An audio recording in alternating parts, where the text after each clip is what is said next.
क्या आपने कभी सूरज को देखा है? वो इतना चमकीला और गर्म है और सोचा है कि क्या होगा अगर वो अचानक से नहीं हो। ये एक ऐसा विचार है जो साइंस फिक्शन फिल्म जैसा लगता है, लेकिन इसे सोचने से हमें यह समझने में मदद मिलती है कि हमारा तारा कितना जरूरी है। एक पल के लिए सोचिए, सूरज जो हमारे सोलर सिस्टम का सेंटर है और हमारी सारी एनर्जी का सोर्स है, बस ऐसे ही गायब हो जाए। पहले 1 घंटे में क्या होगा? 1 हफ्ते, 1 महीने या 1 साल बाद क्या होगा? क्या होगा अगर वो हमेशा के लिए चला जाए? यह सिर्फ अंधेरे की कहानी नहीं है, यह उस नाजुक बैलेंस को समझने की जर्नी है जो हमारे खूबसूरत प्लेनेट पर लाइफ को पनपने देता है। मुंबई की बिजी सड़कों से लेकर अमेजन के शांत जंगलों तक। आइए इस साइंटिफिक एडवेंचर को एक साथ शुरू करें। जिस पल सूरज गायब होता है, बदलाव तुरंत नहीं होंगे, जो अपने आप में एक सरप्राइजिंग फैक्ट है। हम तुरंत अंधेरे में नहीं डूबेंगे या ठंड महसूस नहीं करेंगे। ऐसा इसलिए है क्योंकि लाइट जितनी भी तेज हो, उसे स्पेस में ट्रैवल करने में अभी भी टाइम लगता है। सूरज पृथ्वी से लगभग 150 मिलियन किलोमीटर दूर है और उसकी लाइट को हम तक पहुंचने में लगभग 8 मिनट और 20 सेकंड लगते हैं। तो उन पहले 8 मिनटों के लिए हमें बिल्कुल पता नहीं चलेगा कि हमारा तारा चला गया है। हम अपना दिन जारी रखेंगे, चिड़ियों को उड़ते देखेंगे और एक गर्मी महसूस करेंगे जो असल में सूरज की आखिरी किरणों की बस एक बची हुई याद थी। यह एक अजीब और डरावना विचार है कि हमारी रियलिटी एक ऐसे तारे पर बेस्ट होगी जो अब मौजूद नहीं था। एक बार जब वे 8 मिनट और 20 सेकंड पूरे हो जाते हैं तो इफेक्ट अचानक और ग्लोबल होगा। दिन तुरंत रात में बदल जाएगा, पृथ्वी पर हर जगह एक साथ।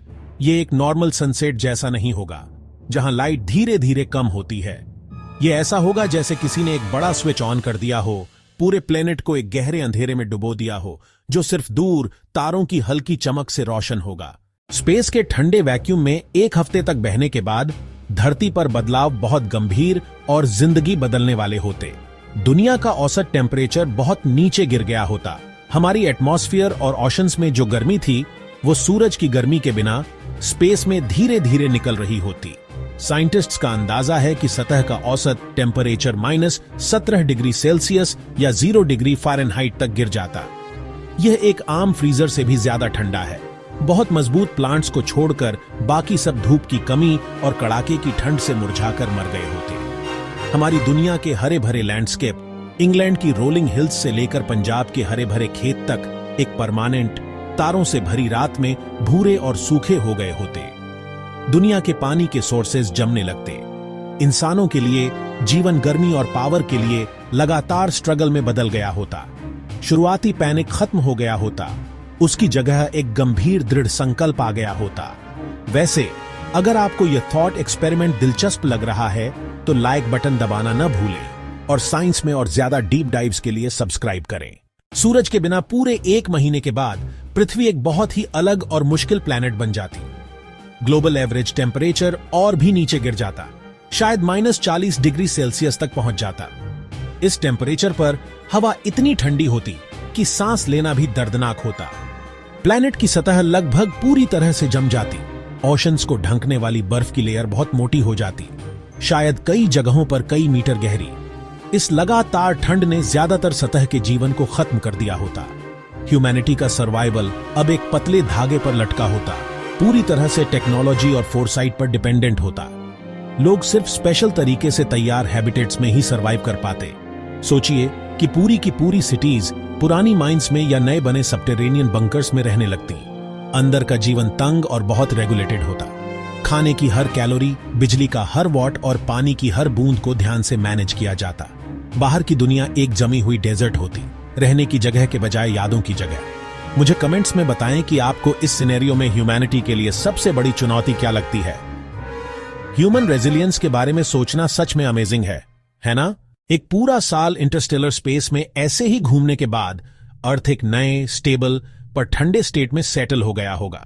सरफेस टेम्परेचर एक डरावने लो लेवल तक पहुंच गया होगा, लगभग -70 से -100 डिग्री सेल्सियस तक। इन टेम्परेचर्स पर एटमॉस्फेयर भी पार्शियली जम गया होगा, हवा बहुत पतली हो गई होगी और ज्यादातर कार्बन डाइऑक्साइड एक बारीक ड्राई आइस स्नो की तरह गिर गया होगा।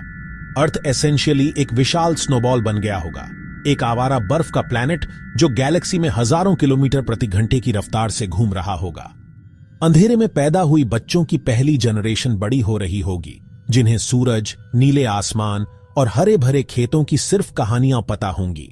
उनकी रियलिटी मशीनों का हम, आर्टिफिशियल लाइट्स की चमक और उनकी सबटरेनियन दुनिया की बाउंड्रीज होंगी। एजुकेशन साइंस, इंजीनियरिंग और हिस्ट्री पर फोकस करेगी। सर्वाइव करने के लिए जरूरी स्किल्स और याद रखने के लिए जरूरी कहानियां। कॉस्मिक पर्सपेक्टिव से अर्थ की जर्नी अभी शुरू ही हुई होगी। 1 साल के बाद यह एक बहुत बड़ी दूरी तय कर चुका होगा, अपनी ओरिजिनल ऑर्बिट से लगभग 1 ट्रिलियन किलोमीटर दूर। यह एक गंभीर विचार है और अगर आप सहमत हैं तो कृपया इस तरह के और कंटेंट के लिए चैनल को सब्सक्राइब करके अपना सपोर्ट दिखाएं। इसकी सबसे संभावित नियति अरबों सालों तक गैलेक्सी में एक अकेला जमा हुआ प्लैनेट बनकर भटकना होगा। अगर सूरज हमेशा के लिए चला जाए तो पृथ्वी का अंतिम भाग्य एक स्थायी बर्फीली दुनिया बनना होगा, कॉस्मिक सागर में एक अंधेरा भटकने वाला। हजारों और लाखों सालों में ग्रह ठंडा होता रहेगा, हालांकि बहुत धीमी गति से। इसके कोर से निकलने वाली अंदरूनी गर्मी अभी भी बाहर निकल रही होगी, लेकिन सतह गहरी ठंड में बंद रहेगी। तापमान -240 डिग्री सेल्सियस के आसपास रहेगा, जो एब्सोल्यूट जीरो के करीब है। इस तापमान पर बची हुई हवा जम जाएगी और सतह को जमी हुई हवा की एक परत से ढक देगी, कुछ जगहों पर मीलों मोटी। पृथ्वी भूवैज्ञानिक रूप से शांत होगी, चट्टान और बर्फ का एक ठोस गोला। जीवन के अंतिम अवशेष गहरे समुद्र तक ही सीमित रहेंगे। जब तक पृथ्वी का कोर गर्म रहेगा, जो अरबों सालों तक रहेगा, तब तक हाइड्रोथर्मल वेंट्स काम करते रहेंगे। ये गहरे समुद्री इकोसिस्टम अपनी अलग थलग जेबों में युगों तक जीवित रह सकते हैं। यह एक दिलचस्प विचार है कि जीवन एक बार शुरू होने के बाद अविश्वसनीय रूप से दृढ़ होता है। यह संभव है कि लाखों सालों में जीवन के नए और जटिल रूप इन अंधेरे वातावरण में विकसित हो सकें। मानव प्रजाति के लिए भविष्य बहुत अधिक अनिश्चित है। क्या एक तकनीकी सभ्यता लाखों सालों तक भूमिगत जीवित रह सकती है? चुनौतियां बहुत बड़ी होंगी। जटिल तकनीक को बनाए रखना, एक छोटी आबादी में आनुवंशिक गिरावट को रोकना। आखिरकार अरबों सालों के बाद पृथ्वी का कोर भी ठंडा हो जाएगा, भूतापीय वेंट बंद हो जाएंगे और गर्मी की अंतिम जेबें भी फीकी पड़ जाएंगी। यह पृथ्वी पर सभी जीवन का सच्चा अंत होगा। ग्रह खुद अपनी यात्रा जारी रखेगा, एक मृत जमी हुई दुनिया का अवशेष। यह एक दिन ब्लैक होल में समा सकता है या ब्रह्मांड के अंत तक अपनी अकेली यात्रा जारी रख सकता है। सूरज के बिना फ्यूचर के इस सफर से हमें एक क्लियर और पावरफुल कंक्लूजन मिलता है। सूरज सिर्फ आसमान में एक चमकती हुई चीज नहीं है, यह हमारी दुनिया का फंडामेंटल इंजन है। इसकी एनर्जी लगभग हर उस प्रोसेस का फाउंडेशन है जो अर्थ को एक लिविंग प्लैनेट बनाती है। सबसे ऑब्वियस कंट्रीब्यूशन लाइट और हीट है। सूरज की गर्मी हमारे प्लैनेट के सरफेस टेम्परेचर को उस नैरो रेंज में रखती है जो लिक्विड वाटर के लिए जरूरी है, जिसे लाइफ के लिए सबसे इंपॉर्टेंट इंग्रेडिएंट माना जाता है। सूरज फोटोसिंथेसिस के जरिए हमारे प्लैनेट के इकोसिस्टम को ड्राइव करता है। घास का हर ब्लेड, हर बड़ा पेड़ और ओशन में हर माइक्रोस्कोपिक फाइटोप्लैंक्टन एक छोटी सोलर पावर्ड फैक्ट्री है जो सनलाइट को केमिकल एनर्जी में बदलती है। यह अर्थ पर लगभग हर फूड चेन का बेस बनाता है। आपने ब्रेकफास्ट में जो खाना खाया, आप अभी जो ऑक्सीजन ले रहे हैं, यह सब सूरज से ट्रेस किया जा सकता है। सूरज हमारे प्लैनेट के क्लाइमेट और वेदर को भी गवर्न करता है। सूरज की एनर्जी ओशन से पानी को इवेपोरेट करती है, जो फिर क्लाउड्स बनाता है और बारिश के रूप में गिरता है। फाइनली सूरज हमें यूनिवर्स में एक स्टेबल होम प्रोवाइड करता है। इसका इनमेंस ग्रेविटेशनल पुल हमारे प्लैनेट को सोलर सिस्टम के बाकी सभी प्लैनेट्स के साथ एक प्रेडिक्टेबल और सेफ ऑन ऑर्बिट में रखता है। सूरज का मैग्नेटिक फील्ड हमें गैलेक्सी में मौजूद कुछ हार्मफुल कॉस्मिक रेडिएशन से बचाने में भी मदद करता है। यह हमारा एंकर, हमारी शील्ड, हमारी फर्नेस और हमारा गार्डन सब एक ही में है। हमारे एक्सिस्टेंस का हर पहलू इस मैग्निफिसेंट स्टार से जुड़ा हुआ है।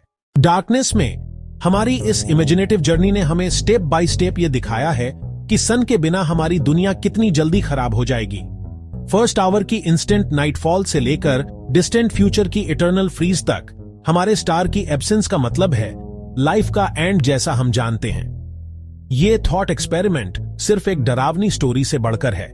ये एस्ट्रोफिजिक्स, बायोलॉजी और जियोलॉजी का एक गहरा लेसन है, सब एक साथ।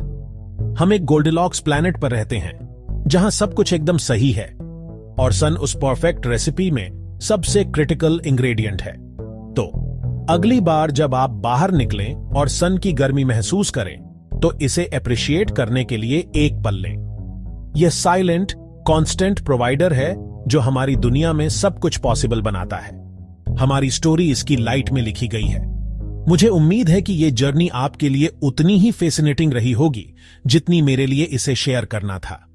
इस सिनेरियो का कौन सा पार्ट आपको सबसे ज्यादा सरप्राइज किया? मुझे नीचे कमेंट्स में अपने थॉट्स बताएं। और अगर आपको यह कॉस्मिक एक्सप्लोरेशन पसंद आया तो प्लीज इस वीडियो को लाइक करना, चैनल को सब्सक्राइब करना और नोटिफिकेशन बेल को हिट करना न भूलें ताकि आप हमारी अगली साइंटिफिक एडवेंचर मिस न करें। देखने के लिए थैंक यू।